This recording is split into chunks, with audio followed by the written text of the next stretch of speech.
मित्रांनो, सैराट हा सिनेमा 2016 साली आला होता. पण सैराट या फिल्म मधला फक्त लक्षात राहणारा पॉइंट म्हणजे शेवटचं आर्चीचं आणि परशाचं मरण. अशीच घटना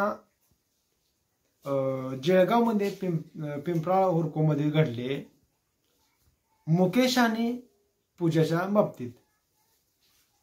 मुकेश शिरसाट आणि पूजा यांचं लग्न गेल्या 5 वर्षापूर्वी झालं होतं. लव्ह मॅरेज होतं. लव्ह मॅरेज असल्यामुळं विषय असा झाला होता की ते दोघेही एकाच जातीचे होते, पण त्यांच्या आई वडिलांना हे लग्न मान्य नव्हतं. कारण हा जो मुकेश होता, मुकेश हमाल्याचं काम करत होता आणि मुकेशचा वडील सुद्धा हमाली काम करत होता.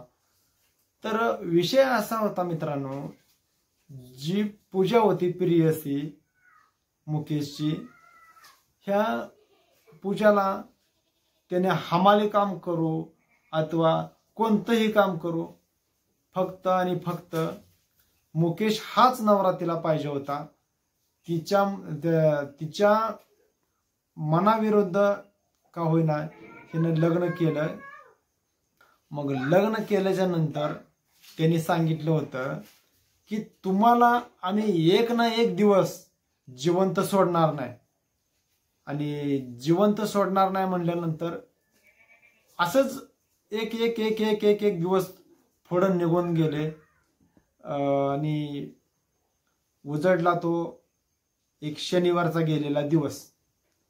शनिवारी ह्यांचं जोरदार कडाक्याचं भांडण झालं की इतकं कडाक्याचं भांडण झालं की एकदम टोकाला भांडण गेलं की तुला आम्ही जिवंत सोडत नाही म्हणून सांगितलं आणि आमच्या मुलीला सुद्धा जिवंत सोडत नाही. तर मित्रांनो, जी पूजा होती त्या पूजाच्या वडिलांनं आणि तिच्या भावानं एक दिवस सांगितलं होतं, तू कुठेही आम्हाला गाव दुसऱ्या दिवशी आणि तुला आम्ही सोडत नाही. तर मुकेश हा कुठेतरी भाजीपाला आणण्यासाठी, आपला किराणा माल आणण्यासाठी बाहेर गेला होता. मग बाहेर गेल्याच्या नंतर विषय असा झाला की कुठेतरी समोरासमोर त्यांची भेट झाली, बघितलं एकमेकाकडे. मग मुकेशचे सासरे म्हणले, का रे माज आला का तुला समजत नाही का? तर तो असा म्हणाला, का रे म्हणला तुला माज आलाय? तर ते नाही म्हणला असं तसं. मग बोलता बोलता बोलता असं भांडण वाढलं. भांडण वाढून तुम्हाला सांगतो, कोयत्याने त्याच्या नरड्यावर वार केलं आणि अनेक ठिकाणी वार केलं आणि मुकेश हा जागेवर कोसळला आणि त्याच्या साथीला अजून बरेच त्यांच्यातली फॅमिली होती. पूजाच्या घरची पूर्ण फॅमिलीच होती. तर त्यांनी तेवढ्यावर सुद्धा आटपलं नाही. त्यांनी आता एक विचार केला, मुलीला सुद्धा संपवून टाकायचं म्हणून. तर मग आता मुलीला संपवायसाठी पूजाच्या घरी गेले आणि पूजाला सांगितलं, तू आमच्या इकडे डिलेव्हरीला जर नाही आली तर तुलाही आम्ही संपवून टाकू आणि तुझ्या पोटातल्या बाळाला सुद्धा संपवून टाकू म्हणून सांगितलं.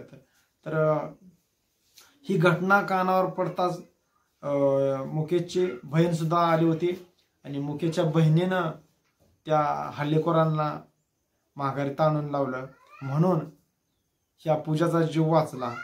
तर आता फक्त पूजाची एकच मागणी आहे की तुम्ही एवढा आटापिटा काय केला? तुम्हाला मीच पाहिजे होती ना, मग मला डिलिव्हरीला तिकडे न्यायची होती ना, मग तुम्हाला माझा संसार चांगला बघायचा होता ना, तर तुम्हाला तुमचा हिरा पाहिजे होता, मग तुमच्या हिऱ्याचा हिरा का तुम्ही हिरावून घेतला?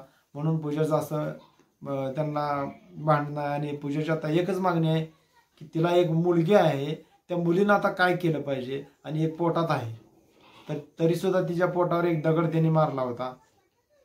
मग आता पूजाचं म्हणणं असं आहे, त्याला चांगली कठोरातली कठोर शिक्षा झाली पाहिजे. आणि आम्ही एका जातीतला असताना सुद्धा माझ्या नवऱ्याला ह्यांनी मारलेलं आहे असं त्यांनी सांगितलं आहे. आणि पूजाने आणि मुकेशने की पोलीस स्टेशनमध्ये कंप्लेंट ह्याच्या अगोदर वगैरे दिली होती. दिल्याच्या नंतर पोलिसांनी असं सांगितलं होतं की मुकेशच्या आईवडिलांना, मुकेशला आणि मुकेशच्या पत्नीला सांगितलं होतं की बघू ते जो मारतो म्हणतात ना, बघा येईल मारल्यावर, जो मारल्यावर बघायला येईल. मग आता मुकेशच्या बहिणीनं जे पोलिसावरने आरोप लावलाय, तुम्ही जसं म्हणाला मरल्यावर बघायला येईल, तसं तुम्ही आता मरल्यावरच तुम्ही बघितलं. तर माझ्या भावाला जर तुम्ही आधीपासून जर तुम्ही हे केलं असतं, दात आमची घेतली असती, केस वगैरे आमची घेतली असते, तर ही कदाचित घटना घडली नसती. तर मित्रांनो, सैराट फिल्म हा बघून बऱ्याचशा अशा घटना घडल्या आणि आपल्या आपल्या मुलांचा, मुलींचा त्या लोकाशाने जीवन संपवून टाकलं. सैराटमध्ये एक काल्पनिक कथा होती, पण ह्या काल्पनिक कथेचं रूपांतर बघून ह्याने ओरिजिनल मध्ये ह्याने असं करून काय काय ठिकाणी दाखवलेलं आहे. आज जी ही घटना घडलेली आहे ना, ही मला स्वतःला असं वाटतंय ही कदाचित सैराट फिल्म बघूनच ही घटना झालेली आहे. आणि ह्या गोष्टीला 5 वर्ष वल्डू देऊन ह्याने त्यांचा जावायला स्वतःच्या संपवलं आणि स्वतःच्या मुलीला सुद्धा संपवण्याचा प्रयत्न केला. आणि आता जी मुकेशचे आई वडील किंवा चुलते जे असं म्हणत आहेत, ह्याने आमचा मुलगा मारला ना, ह्यांचा सुद्धा आम्ही जरूरच बदला घेऊ आणि आम्ही आता बदला घेतल्याशिवाय गप्प बसणार नाही, असं त्यांनी ठणकावून सांगितले मीडियावाल्यांना आणि पोलिसांना सुद्धा त्यांनी बोललेले आहेत. आमची जर तुम्ही आधी दखल घेतली नाही तर आता आम्ही काय करणार, आमचा मुलगा वारला आणि आमच्या सुनबाईनं कुणाकडे बघायचं आणि काय करायचं. तर मित्रांनो, अशा घटना घडू नयेत म्हणून सरकारनं काहीतरी एखादा नियम काढला पाहिजे की आता जाती जातीत तर लग्न आहे, सगळं काय व्यवस्थित असतंय, मग हे असं आई वडील का करतात आणि काय नाही. पोटच्या गोळ्याला संपवण्याचा विचार ह्यांचा कसा काय डोक्यात एवढा येतो हेच काय कळत नाही. तर मित्रांनो, तुम्हाला हा व्हिडिओ कसा वाटला हे कमेंट करून नक्की सांगा.